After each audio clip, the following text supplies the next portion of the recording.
twakoreshaga urugendo rurerure rutuvunnye ukageza amazi mu rugo yanashyuhiranye, twararaga dufatafata nyine abaturage bose dutuye muri aka gace. Twavomaga ku itiyo nyine n'ubundi ryari rihari, ariko abaturage bo babigizemo uruhare.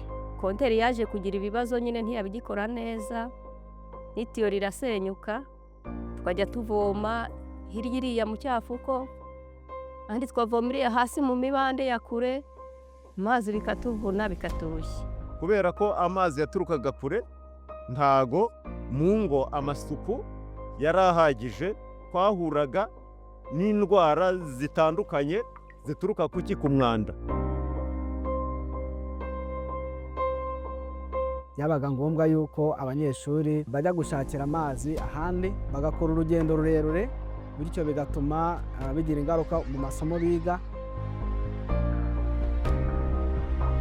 Iyo tutabonaga amazi y'imvura twifashishaga amasoko, abaturage batuganaga rero bahuraga n'ibibazo kubera ko icyo gihe twatindaga kubona amazi, nabo rero bagatinda kubona serivisi cyane cyane zigendanye n'isuku. Aho baduhereye ivomero rya hafi, ubu dutegura imirimo uko bikwiye. Isaha yose ubishakiye ukanyaruka, umwanya uringaniye ukabuzanya amazi, ugategura ibyo ugomba gutegura, yaba amafunguro, yaba koza abana, haba gufura. Ubu nyine twumva tunezerewe nta kibazo. Aho amazi atwegereye mu ngo dufite, abaturage bagize gute? Bagize isuku ku mubiri ndetse n'aho batuye, ndetse n'ibyo batekamo babasha kubikora neza kubera ya mazi babegereje. Ibyishimo ni byinshi kuko aya mazi yaje gukemura ibibazo byinshi bifitanye isano n'umurimo wacu w'uburezi.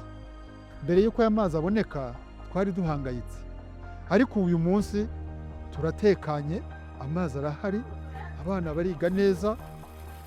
Ikibazo twagiraga kera mu byerekeranye n'isuku ubu cyarakemutse, aho abanyeshuri barara, aho bigira, isuku muri rusange mu kigo imeze neza, ndetse n'iyabo by'umwihariko. Aya mazi yarafashije abanyeshuri mu buzima bwabo bwa buri munsi, kuko babasha kubona amazi meza yo kunywa, mu kubatekera mu gikoni, mu gukaraba bavuye kuri tuwarete.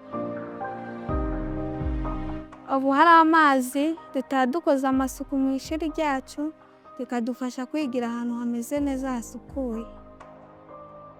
Tukimara kubona amazi, mu by'ukuri ubuzima bwabaye nk'ubusubira mu mwanya wabwo, kubera ko amazi hari icyo yagabanuye muri za posite zose twatangaga. Hanyuma ku batuganaho barishimye bitewe n'uko twakoreshaga imiti myinshi biri kuvura indwara z'inzoka, ariko tugereranyije n'uwo munsi tumaze kubona amazi, ubona mu by'ukuri inzoka zaragiye zigabanuka. N'ibizamini byo muri laboratwari dutanga, ubona ko abaturage bacu bari gukoresha amazi meza, nta kibazo, byaragabanutse. Turashimira cyane Leta y'Ubumwe bw'Abanyarwanda na UNICEF n'abafatanyabikorwa kuri iki gikorwa cy'ingirakamaro cyo kugezaho amazi badukoreye.